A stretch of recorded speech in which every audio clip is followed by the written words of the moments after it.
La mano del abogado deslizó el documento por el brillante escritorio de roble. La firma de mi esposo, enérgica y familiar, quemaba el papel en la esquina inferior. Fechada, hacía exactamente 6 días. 6 días antes de que su corazón, supuestamente, dijera basta en medio de la noche. El aire acondicionado zumbaba con un frío que se me colaba por los huesos. Como puedes ver, señora Valdés, las modificaciones son sustanciales, dijo la voz de Roberto Márquez, el notario. Su tono era profesional, una losa de mármol. La propiedad de la vivienda, las inversiones en el fondo de índice y el 70% del resto de la liquidez pasan a ser propiedad irrevocable de la beneficiaria aquí indicada. Mi dedo, tembloroso, tocó el nombre. Valeria Soler, una completa desconocida. El latido en mis oídos ahogó sus siguientes palabras. Solo veía esa fecha. Una semana antes, él había venido aquí, había firmado esto, y después había cenado conmigo, había visto una película, había dormido a mi lado. Y yo logré articular con una voz que no reconocía. Márquez bajó la mirada, incómodo. Usted conserva la cuenta conjunta de gastos, el automóvil y los bienes muebles dentro de la casa.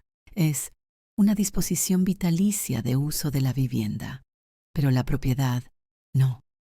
La habitación giró. Aquella firma lo cambió todo, y él ya lo sabía. Pero antes de llegar a ese instante, necesito contarte cómo empezó todo, en el silencio pegajoso que deja la muerte.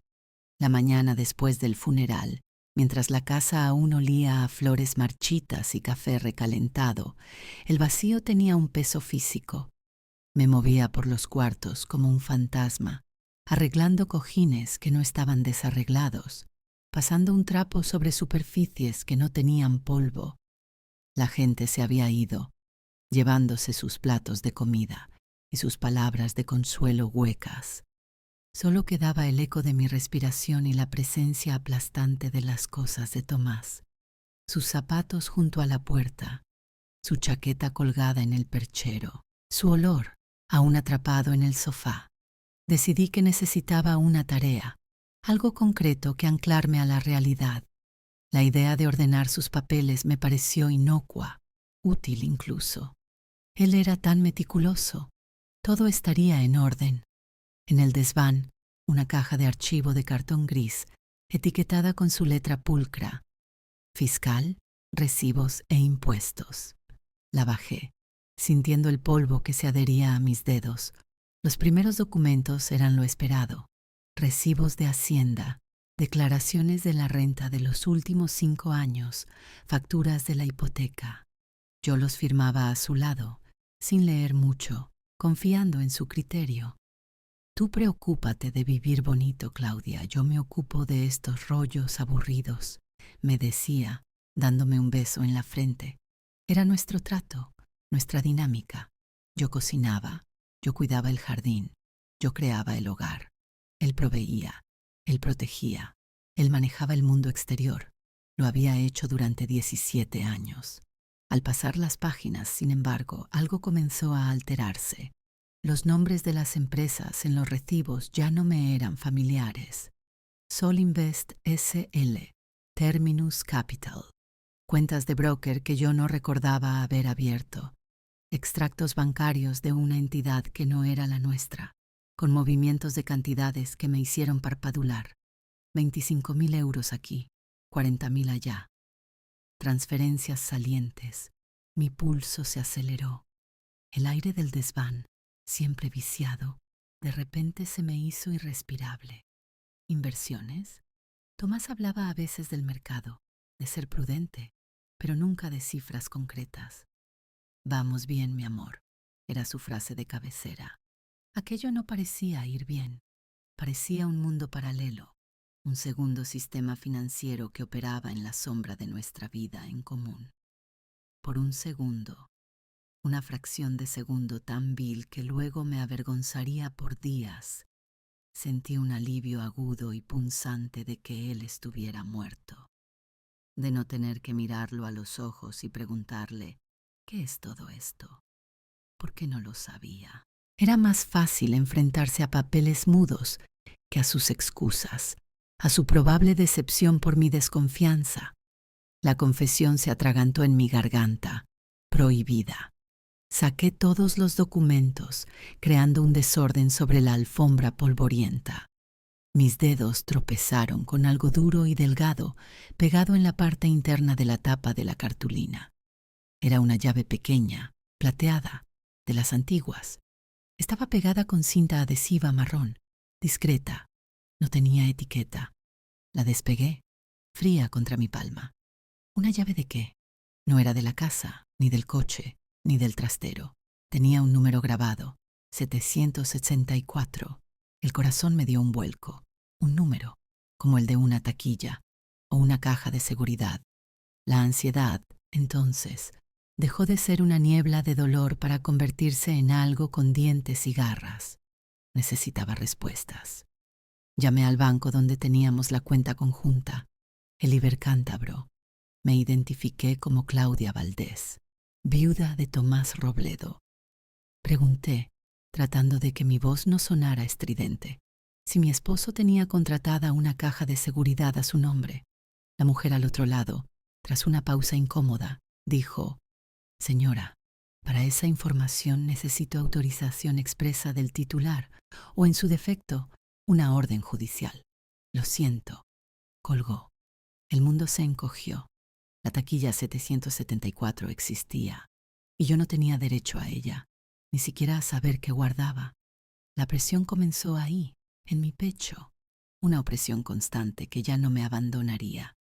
No era solo el duelo, era la sensación de que el hombre con el que había compartido mi vida me había blindado una parte suya, y la cerradura solo se abría con un permiso que él ya no podía darme. Decidí que necesitaba un abogado, no el notario de la familia, el anciano que había hecho nuestro testamento inicial años atrás. Alguien nuevo, alguien que no tuviera lealtades previas. Busqué en internet y di con la firma Márquez in Asociados, especializada en derecho sucesorio. Concerté una cita para el día siguiente. Esa noche, la primera completamente sola en la casa, no pude dormir. Cada crujido del parqué era un paso suyo, cada sombra, su silueta. Pero ahora el miedo no era a su fantasma, sino a los secretos que su fantasma había dejado atrás. Me levanté y fui a su estudio, el santuario donde él trabajaba. Olía a cuero y a madera de cedro. En su escritorio, ordenado de forma impecable, no había nada revelador. Abrí el cajón superior. Bolígrafos, clips, un reloj de pulsera viejo, y debajo de una carpeta, una libretita Moleskine negra. No era su agenda principal. La abrí. Anotaciones crípticas, números de teléfono sin nombre y una frase, subrayada 2 veces. Liquidar con BS imperativo. Las iniciales. BS. Un sudor frío me recorrió la espalda. La caja, las iniciales. Todo apuntaba a algo sólido, a un plan. Al día siguiente, en la oficina de Roberto Márquez, intenté parecer serena. Le conté sobre la muerte de Tomás, sobre el hallazgo de los papeles y la llave. Le mentí. Le dije, con una sonrisa tensa, mi esposo siempre fue muy reservado con los temas de inversión, pero comentó algo de una caja de seguridad para documentos importantes. Con la llave que encontré, quería saber si usted puede ayudarme a acceder, para tener toda la información antes de los trámites sucesorios. La vergüenza de esa mentira me quemó la cara. Márquez, un hombre de unos 50 años con gafas de carey y una mirada analítica, me observó. Señora Valdés, sin un poder notarial previo o sin ser cotitular, es imposible. El banco tiene sus protocolos. La única vía es la judicial. Presentar una solicitud como heredera universal en el juzgado para que un juez ordene la apertura ante notario. Es un proceso lento y costoso. ¿Cuánto?, pregunté. Él citó una cifra que equivalía a 3 meses de la pensión que yo esperaba. El golpe fue seco. Tomás no solo me había escondido cosas, sino que había puesto un precio de entrada para descubrirlas. Márquez mustió. Hay otro camino. Si el testamento está en regla y usted es la heredera principal, una vez protocolizado, usted asume todos sus derechos y obligaciones, incluyendo el acceso a sus bienes inclusivos. ¿Tiene usted el testamento? Yo negué con la cabeza. Tomás me había dicho que lo guardaba en la caja fuerte de casa, pero allí no estaba. Él decía que lo tenía a salvo, con su notario anterior, supongo. Márquez asintió. Le sugiero que lo localice. Es el primer paso para todo. Y, perdone que insista, pero ¿estaba su matrimonio en una situación normal? ¿Sin discusiones, sin separaciones en ciernes? La pregunta me atravesó. Normal, absolutamente normal, dije, demasiado rápido. Él no pareció convencido. A veces los cambios de última hora en los testamentos surgen de situaciones inesperadas. Esa frase se quedó flotando en el aire del taxi de vuelta a casa. Cambios de última hora. ¿A qué se refería? Tomás no había hablado de cambiar el testamento. El nuestro era simple, el uno para el otro. Y si faltábamos los dos, para su sobrina. Simple, justo. Al entrar en la casa, el silencio era ahora hostil. Ya no era la ausencia de Tomás, sino la presencia de sus secretos. Registré cada centímetro de la caja fuerte empotrada en la pared de su vestidor. Nada. Revisé las carpetas de su archivador. Nada. Fue al final del día, exhausta y con los ojos ardientes, cuando recordé la caja de herramientas, la vieja caja de metal rojo que había sido de su padre, que él guardaba en el trastero y que consideraba casi sagrada. Aquí dentro están las soluciones a los problemas reales, Claudia, bromeaba una vez. Nunca la abrí. Era su territorio, pero la desesperación me empujó. La bajé, pesada. El olor a aceite y óxido era fuerte. Entre llaves inglesas y destornilladores, envuelto en un trapo de mecánico limpio, había un sobre manila largo. Sin dudarlo, lo abrí. Dentro no estaba el testamento. Había otro, más antiguo, con sellos descoloridos, y otro más. Eran borradores, testamentos anteriores. Uno de hace 10 años, donde me dejaba el 70% y el resto a su hermana. Otro de hace 5, donde era todo para mí. Y una nota suelta, escrita en su letra rápida, la que usaba cuando estaba pensando. Decía: deuda de honor con BS pendiente desde el 2002. Liquidar con testamento.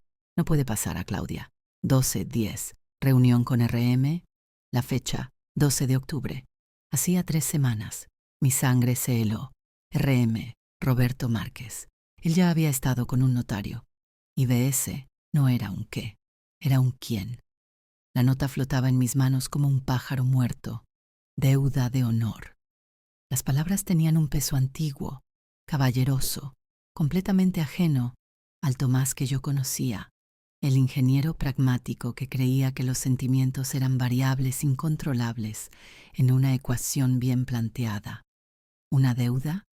¿Del 2002? Ese año nos habíamos comprometido. Estábamos planificando la boda, comprando el piso. ¿Qué deuda podía haber contraído entonces que fuera tan monumental, tan imperiosa, que decidiera saldarla con su testamento 20 años después, a mis espaldas? Y esa orden, tan fría, no puede pasar a Claudia. Sentí una náusea violenta. Me apoyé contra la fría pared del trastero, respirando el aire cargado de polvo y metal. Esto ya no era desconfianza. Esto era evidencia. Un plan trazado con tiempo. Una reunión con un notario 3 semanas antes de morir. La llave de una caja de seguridad que yo no podía abrir. El mundo que había construido a su lado, ladrillo a ladrillo durante 17 años, comenzó a agrietarse con un crujido sordo. Ya no era su viuda afligida. Era la albacea de un patrimonio de mentiras. Necesitaba saber quién era B.S. Internet era la herramienta obvia. En el estudio, con la puerta cerrada como si fuera a cometer un delito, abrí el portátil. Mis dedos temblorosos teclearon Valeria Soler en el buscador. No esperaba mucho, pero apareció. Un perfil de LinkedIn. Una mujer de unos 45 años, pelo castaño liso, rostro serio pero no severo. Su cargo, gerente de proyectos, Solinvest S.L. Solinvest, el nombre de una de las empresas de los recibos que había encontrado en el desván. El corazón se me paró en seco. No era una amante, era una socia, una conexión profesional. ¿O era algo más? La curiosidad se transformó en una urgencia enfermiza. Busqué más. Apareció una dirección en un barrio residencial bueno, pero no lujoso, a unos 20 minutos en coche de nuestra casa. 20 minutos. Ella había estado viviendo a 20 minutos de nosotros todo este tiempo. ¿Se veían? ¿Se hablaban? Revisé frenéticamente el teléfono de Tomás, que había guardado en un cajón sin mirar. No tenía contraseña. Nunca la puso. No tengo nada que esconder, decía. Ahora esas palabras resonaban como la peor de las burlas. Busqué Valeria en sus mensajes. Nada. En sus llamadas. Nada. Demasiado limpio. Demasiado cuidadoso. Un hombre que guardaba recibos de hace una década no borraría los rastros de una persona tan importante a menos que fuera deliberado. Entonces hice algo de lo que me avergonzaré siempre. Abrí su correo electrónico. Conocía la contraseña. Era la fecha de nuestra boda, seguida de las iniciales de nuestro primer perro. Una contraseña sentimental, tonta. Allí estaba su vida digital, ordenada en carpetas. Trabajo, personal, finanzas. En finanzas, cientos de correos con extractos, confirmaciones y un hilo con el asunto Acuerdo de confidencialidad y liquidación. El destinatario, una dirección genérica de un bufete de abogados. En copia, valeria.solerasolinvest.es. La fecha del primer correo, 5 de octubre, una semana antes de la nota que encontré, una semana antes de su reunión con RM. No pude abrirlo. Necesitaba una contraseña secundaria. Lo intenté todo. Mi cumpleaños, el suyo, aniversarios. Nada. La frustración me hizo llorar de rabia, golpeando el escritorio con la palma de la mano. Estaba allí. La respuesta estaba a un clic de distancia y no podía alcanzarla. Fue entonces cuando decidí que tenía que verla. Tenía que mirar a los ojos a esta mujer que de la noche a la mañana se había convertido en la dueña legal de mi vida. Conduje hasta su barrio un martes por la tarde, con el corazón latiéndome en la garganta. Estacioné frente a un edificio de ladrillo visto de 4 plantas, con balcones con macetas. No era un palacio, era un hogar.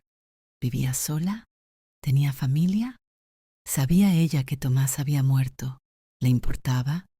Me quedé allí, durante casi una hora mirando la puerta de entrada, sudando a pesar del fresco otoñal.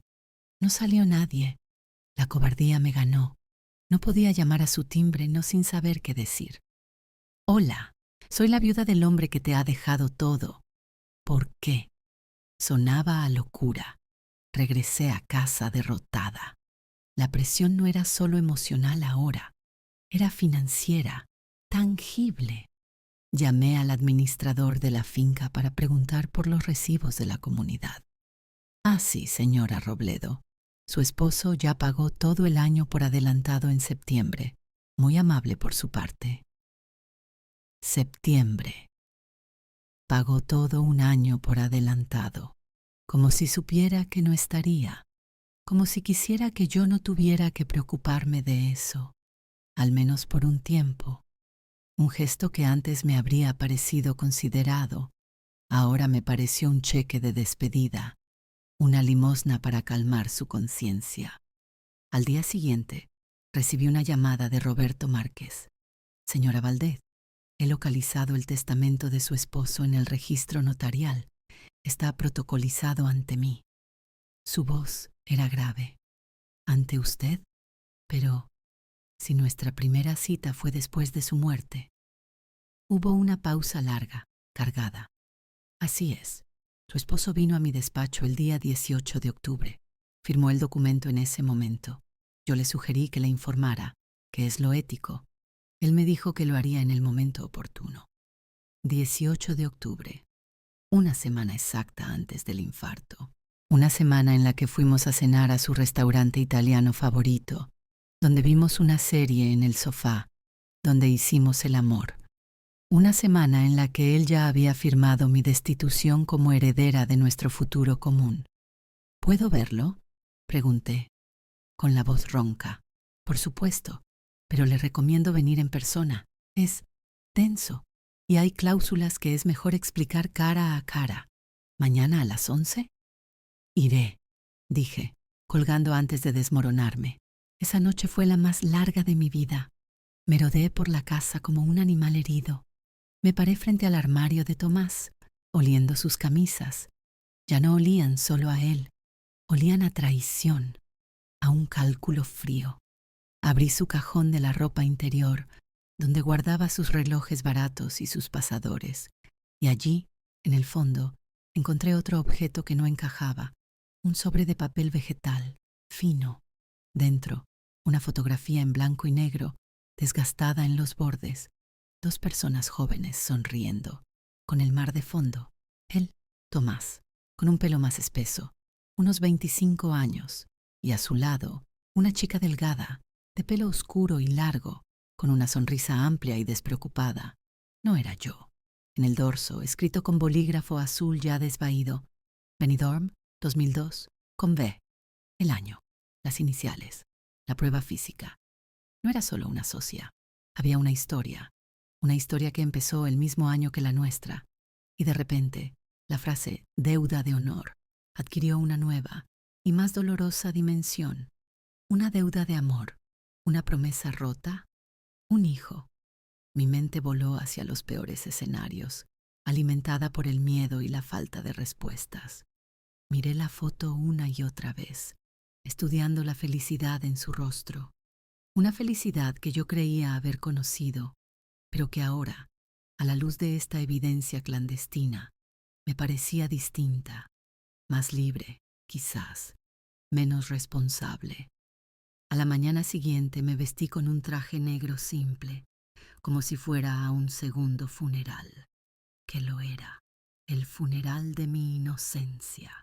Márquez me recibió en la misma sala de reuniones, pero esta vez había un expediente grueso sobre la mesa. Antes de que vea el documento final, debo explicarle el procedimiento. Comenzó, ajustándose las gafas. Su esposo revocó expresamente todos los testamentos anteriores. Este es el único válido. Asentí, incapaz de hablar. La designación de heredera universal no recae en usted. El aire se fue de la habitación. Lo sabía, pero oírlo fue un golpe físico. La heredera universal es la señorita Valeria Soler. El nombre, dicho en voz alta en ese contexto formal, tuvo la fuerza de una bofetada. ¿Y yo? ¿Qué soy yo?, susurré. Usted es usufructuaria vitalicia de la vivienda habitual, es decir, puede vivir en ella hasta su fallecimiento, pero no puede venderla, hipotecarla, ni alterarla sustancialmente sin el consentimiento de la propietaria, la señorita Soler. Además, es beneficiaria de un seguro de vida que cubre el saldo de la hipoteca, que queda extinguida, y conserva los bienes muebles y el vehículo. Lo dijo como si estuviera leyendo las especificaciones de un electrodoméstico. El resto de los activos, una cartera de inversiones, una cuenta bancaria singular y 2 propiedades en alquiler, pasan a la señorita Soler. Le pedí ver el documento. Mi vista nublada por las lágrimas, apenas podía enfocar, pero vi su firma, la firma que conocía tan bien, la de los cheques del supermercado, las tarjetas de cumpleaños, puesta al pie de mi desposesión, y luego la firma de 2 testigos, personas que no conocía, personas que habían presenciado este acto y se habían ido a sus vidas, indiferentes. ¿Por qué? Fue lo único que pude decir. Márquez bajó la mirada. Los motivos de un testador son privados, señora Valdez. Él manifestó que era una disposición de carácter personal y moral. No entró en detalles, solo insistió en que era una obligación ineludible. Esa frase, la misma de la nota. Una obligación. Yo, su esposa de 17 años, era prescindible. Ella, una obligación. Salí de allí con una copia del testamento, el papel quemándome a través del bolso. No fui a casa. Conduje directamente al barrio de Valeria Soler. Esta vez, no me senté a mirar. Aparqué, caminé con decisión hasta el portal y busqué su nombre en los timbres.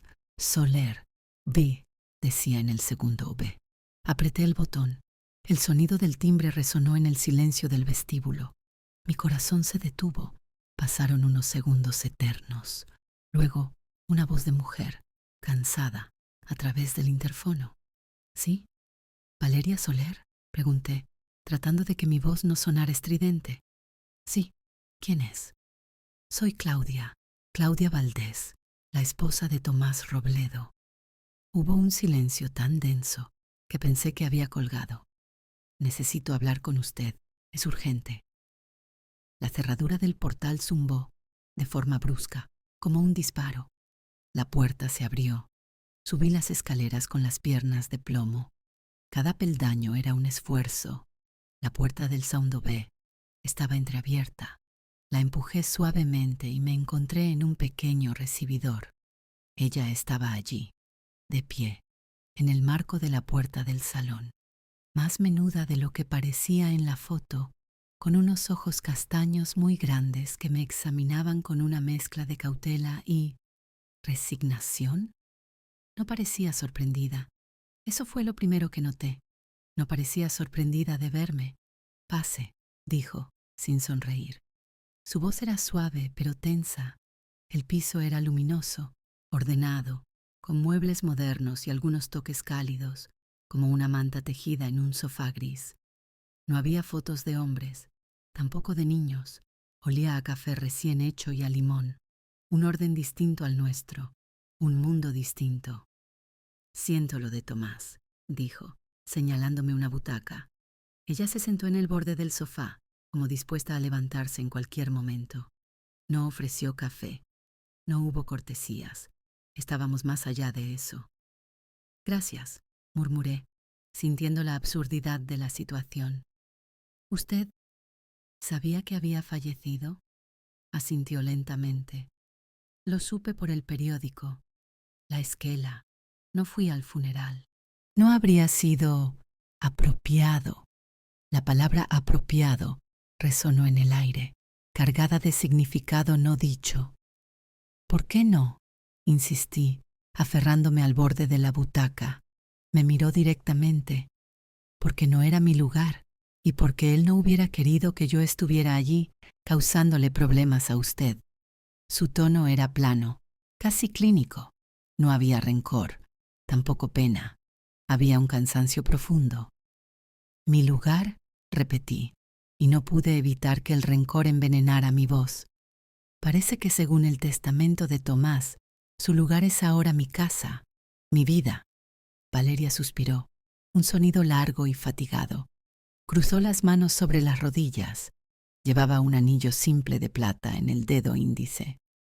Claudia, yo no le pedí nada a Tomás. Nunca le pedí nada. Lo que ha hecho es su decisión, su manera de arreglar las cosas. ¿Qué cosas?, estallé, perdiendo los últimos restos de compostura. ¿Qué cosas tenía que arreglar dejándote todo y dejándome a mí, con un usufructo como si fuera una inquilina pobre? ¿Quién eres tú? ¿Qué fuiste para él? Ella no se inmutó ante mi arrebato. Sus ojos seguían fijos en mí, evaluándome, como si yo fuera el enigma, no ella. Fuimos socios, dijo, con precisión, hace mucho tiempo, y hubo una promesa Una promesa que él no cumplió y que ha intentado cumplir así, de esta manera tan definitiva. ¿Una promesa de dinero?, pregunté, desesperada por reducir todo a cifras, a algo que pudiera entender. No, de protección. La palabra cayó entre nosotras como una losa. Su testamento es su última forma de ejercerla, o de lavar su conciencia, no sé bien. Yo todavía no he decidido qué hacer con lo que me ha dejado. La confesión me dejó sin aliento. Ella no lo quería, ella no lo había buscado. Eso no lo hacía mejor, lo hacía 1000 veces peor, porque significaba que Tomás había sentido tal necesidad de reparar algo con ella, que había hecho esta locura incluso contra su voluntad. ¿Qué poder tenía esta mujer sobre él? ¿Qué hold tenía? Necesito que me lo diga todo, supliqué, y mi voz se quebró. Ya no era la esposa indignada, era una mujer perdida, pidiendo un mapa de las ruinas de su vida. La foto de Benidorm, 2002. Esa eres tú, ¿verdad? Un destello de algo, dolor, nostalgia, cruzó su rostro. Asintió. Sí, ese verano, antes de que las cosas se torcieran, antes de que él tomara una decisión y yo tomara otra. ¿Qué decisión?, insistí, clavándome las uñas en las palmas. Valeria se levantó y fue a una estantería. Sacó una caja de madera sencilla. De dentro extrajo un sobre. No era el mismo que yo tenía. Este era más grueso. Me lo tendió. Él me envió esto. Llegó el día después de su funeral. Correo certificado. Creo que quería que tú y yo tuviéramos esta conversación. O que al menos tú entendieras. Tomé el sobre con manos temblorosas. Dentro había varias hojas escritas a mano, con la letra de Tomás, más precipitada de lo habitual, y un documento notarial más, una copia de algo. Empecé a leer la carta. Las primeras líneas me dejaron sin aliento. Valeria, si estás leyendo esto, es que he muerto y que Claudia ha ido a verte, o pronto lo hará. Sé que esto es una carga más para ti, y lo siento, pero es la única manera que he encontrado de cumplir, aunque sea tarde, con lo que te prometí aquella noche en el muelle, después de lo de tu padre. Levanté la vista. Valeria me observaba, pálida.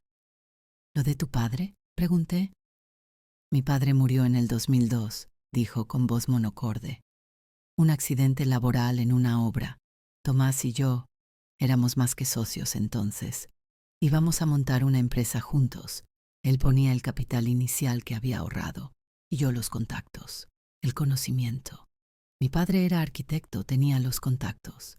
Cuando murió, todo se vino abajo, para mí y para el proyecto. Yo no tenía un duro. Y Tomás tenía una oferta para irse a trabajar a Alemania, con un sueldo tremendo.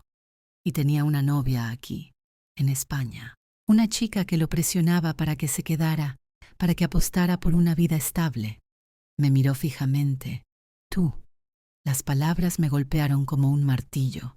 Yo no le presioné, le apoyé. Él decidió quedarse.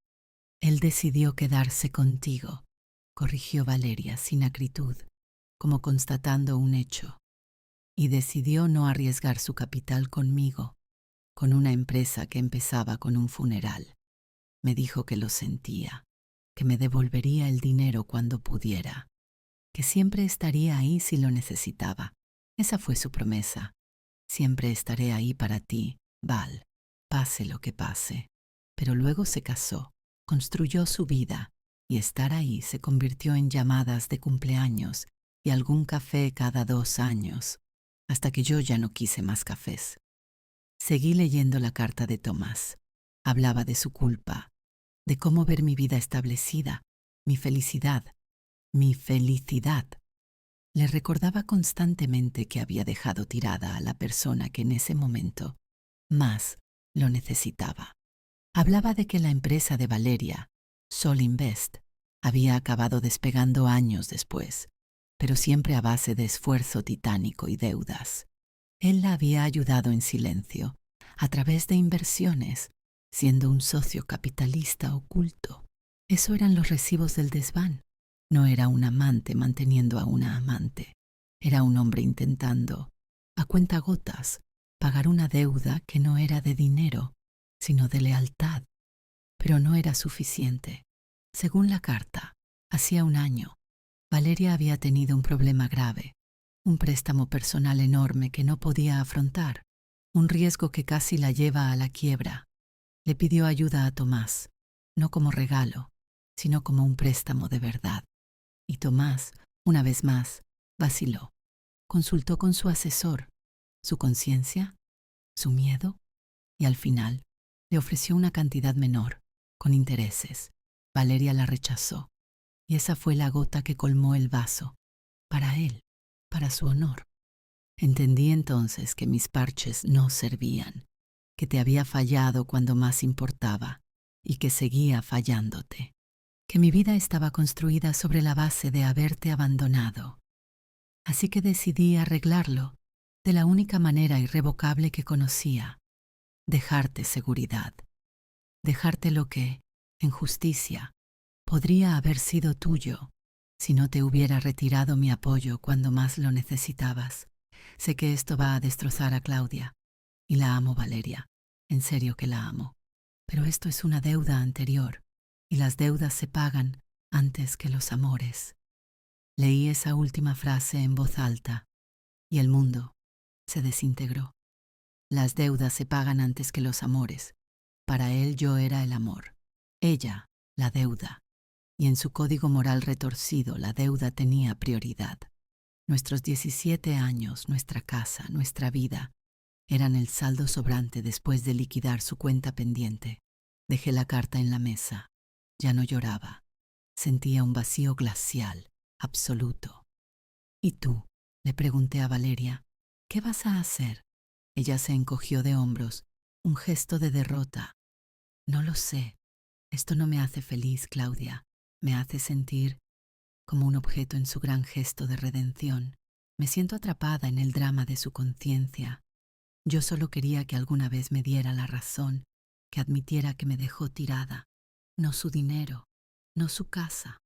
Me miró, y por primera vez vi algo parecido a compasión. Lo siento, de verdad. Sé que esto no es justo para ti.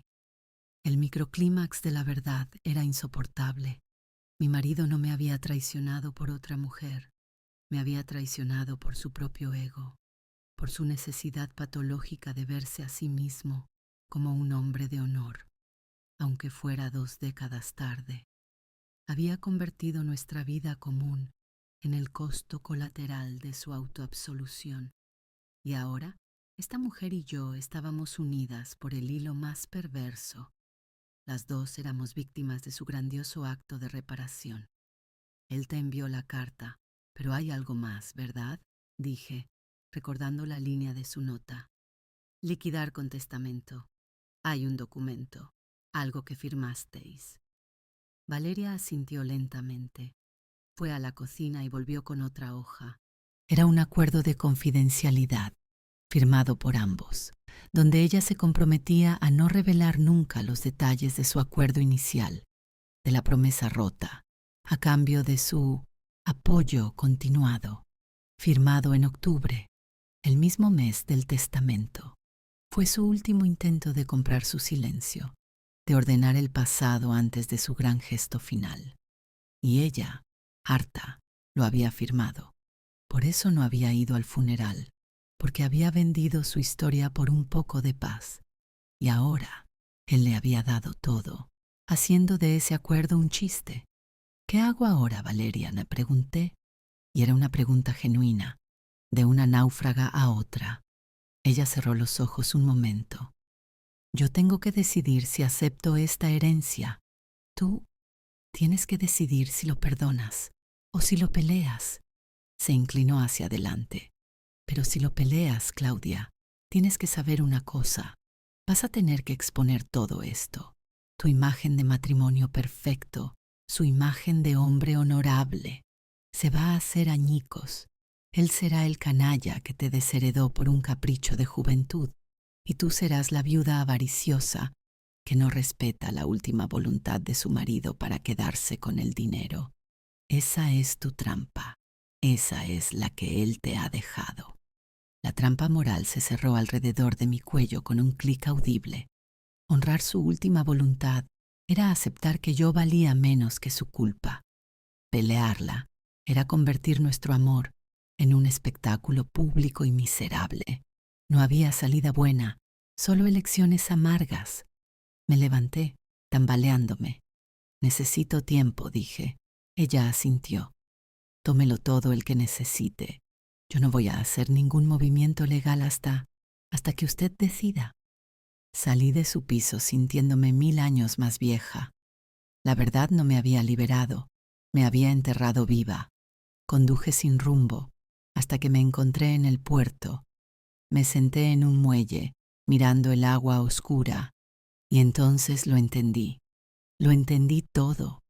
Para luchar necesitaba más.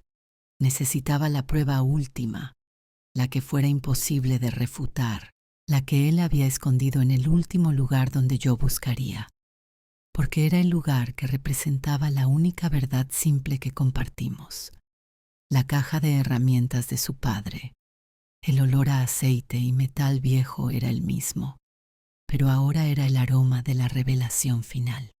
Subí la pesada caja roja del trastero al centro del garaje, bajo la luz fría de un fluorescente. Mi promesa de no tocarla ya no significaba nada. Las herramientas, testigos mudos de su padre y de él, iban a hablar por fin. Vaciar la caja fue un ritual lento y deliberado. Cada llave inglesa, cada destornillador, cada trozo de trapo, lo fui colocando en el suelo de cemento. En el fondo, debajo de una capa falsa de fieltro gris que se despegó con facilidad, encontré lo que buscaba. No era un libro de contabilidad como imaginaba. Era un diario, una libreta Moleskine de tapa dura, negra, idéntica a la que encontré en su escritorio, pero esta estaba gastada en los bordes, usada. La abrí con manos que ya no temblaban. Había una calma mortal en mí ahora. Las primeras páginas eran planes de negocio, esquemas, números, de 2001, 2002. Los nombres: Tomás en Valeria Ingeniería y Proyectos. Ilusión pura en forma de cifras y proyecciones. Luego, una entrada fechada el 15 de septiembre de 2002. Padre de Val fallecido. Accidente. Todo se paraliza. Ella está destrozada. Hablé con Claudia anoche. Me pide que no me vaya, que no arriesgue nuestro futuro. Dice que podemos tener una vida buena aquí. Tiene razón. Pero le prometí a Val. Le di mi palabra. Un nudo se me formó en la garganta. Leía la voz de un joven atrapado entre dos mujeres y dos futuros. La mía, que ofrecía seguridad. La de ella, que representaba el riesgo y la lealtad a una promesa. Las páginas siguientes eran la crónica de su rendición. 10 octubre 2002. He dicho a Val que no puedo. He visto su rostro. He roto algo que no se puede arreglar. Le he dicho que el dinero es suyo cuando lo necesite. Me ha llamado cobarde. Tiene razón. Shopper. Y luego el salto en el tiempo. Aparecían anotaciones esporádicas a lo largo de los años, cada una piedra en el muro de su culpa. 2005. Vi a Val en una feria. Parece cansada. Me evitó. Claudia y yo compramos el piso hoy. Felicidad con resquemor. 2010. Su empresa, Solinvest, tiene problemas. Transferí 15.000 euros desde la cuenta de los ahorros de la reforma. Claudia no debe enterarse. Es un préstamo. Los préstamos que yo descubrí en el desván no eran inversiones. Eran pagos a cuenta de su deuda moral. La presión se hizo física. Un dolor en el centro del pecho. Cada entrada era un ladrón que había ido robando pequeños fragmentos de nuestra vida en común para alimentar su pasado paralelo. La cuenta de la reforma del baño, el viaje a Italia que se encareció, la inversión que no dio rendimiento, mentiras piadosas que sostenían su gran mentira. La última parte del diario, sin embargo, era diferente, fechada en el último año. La letra, más angulosa, urgente. Hablaba de mí. Claudia habla de redecorar el salón. Quiere un futuro aquí, en esta casa. Yo solo puedo pensar en cerrar capítulos. Cada sonrisa suya me aprisiona más. Leer eso fue como si me clavaran un cuchillo helado. Mi amor, mi deseo de construir un futuro juntos, era para él una prisión. Mi felicidad, su recordatorio constante de fracaso. Y llegué a la entrada clave. 12 octubre, reunión con Val. Lo intenté por última vez. Le ofrecí liquidar la deuda con un acuerdo formal, confidencial. Dinero a cambio de olvido. Se rió en mi cara. Dijo que lo que quiere es que yo admita, frente a alguien, frente a Claudia, quizás, que la abandoné, que elegí la comodidad sobre mi palabra. No puedo. No puedo destruir lo que he construido con Claudia, pero no puedo vivir con esto. Márquez, el notario nuevo, me ha explicado la opción del testamento. Es limpio, es definitivo. Ella tendrá seguridad de por vida y Val tendrá lo que le corresponde. Yo tendré paz o algo parecido. Allí estaba. No era un acto de amor hacia ella, ni siquiera de justicia. Era la única salida cobarde que encontró. En lugar de tener la valentía de enfrentar su pasado y su presente, de contarme la verdad y afrontar las consecuencias, optó por una solución legal nuclear que lo redimiera a sus propios ojos sin tener que pasar por el juicio de los míos. Murió creyendo que había sido un hombre de honor. Murió creyendo que me protegía dándome un techo. Murió sin entender que lo que me arrancaba no era el dinero, sino mi lugar en su historia. Cerré el diario. La evidencia era aplastante. Tenía en mis manos la prueba de que el testamento no era un acto de libre voluntad en plenas facultades, sino la culminación de una obsesión patológica, de un sentimiento de culpa que raya en lo delirante. Un abogado podría argumentar influencia indebida, estado mental alterado. Podría pelear, podría ganar. Pero entonces recordé las palabras de Valeria y la trampa moral se cerró con toda su fuerza. Vas a tener que exponer todo esto. Tu imagen de matrimonio perfecto se va a hacer añicos. Para pelear, tendría que hacer público este diario. Tendría que decirle al juez y al mundo que mi marido me veía como su carcelera, que nuestra vida feliz era una fachada que ocultaba su tormento privado. Destruiría su memoria por completo, y yo me convertiría en la viuda que, además de ser abandonada, se venga aireando los trapos sucios de su difunto marido para quedarse con la herencia. La avaricia se superpondría al dolor en la mirada de todos, de su familia, de nuestros amigos. La confesión de esta verdad sería mi propia condena social. Me senté en el frío suelo del garaje, rodeada de herramientas, abrazando el diario. Este era el golpe emocional final, el que llegaba más allá de las 11.500 palabras, en el núcleo mismo del final. No era la traición lo que me mataba, era la compasión. Comencé a sentir, horriblemente, una punzada de compasión por él, por el joven atormentado, por el hombre que cargó con ese peso en silencio durante casi 2 décadas, que construyó una vida a mi lado sintiéndose un fraude. ¿Qué clase de infierno era ese? Y sin embargo, esa compasión no absolvía el daño. Lo hacía más profundo, más complejo. No podía odiarlo libremente. Tenía que odiarlo y compadecerlo al mismo tiempo. Una mezcla tóxica e insoportable. Supe entonces lo que tenía que hacer. No era lo justo, no era lo noble, era lo único que me permitiría seguir viviendo conmigo misma. Me levanté, dejé el diario en la caja de herramientas y subí a la casa. Tomé mi teléfono y marqué el número de Roberto Márquez. Señora Valdés, contestó, con su tono profesional. Necesito una reunión mañana sobre la ejecución del testamento. Por supuesto. ¿Ha tomado una decisión? Sí, dije, y mi voz sonó extrañamente serena en mis propios oídos. Voy a cumplir la última voluntad de mi marido. Al decirlo no sentí alivio. Sentí que una puerta enorme y pesada se cerraba para siempre a mis espaldas. Renunciaba a pelear.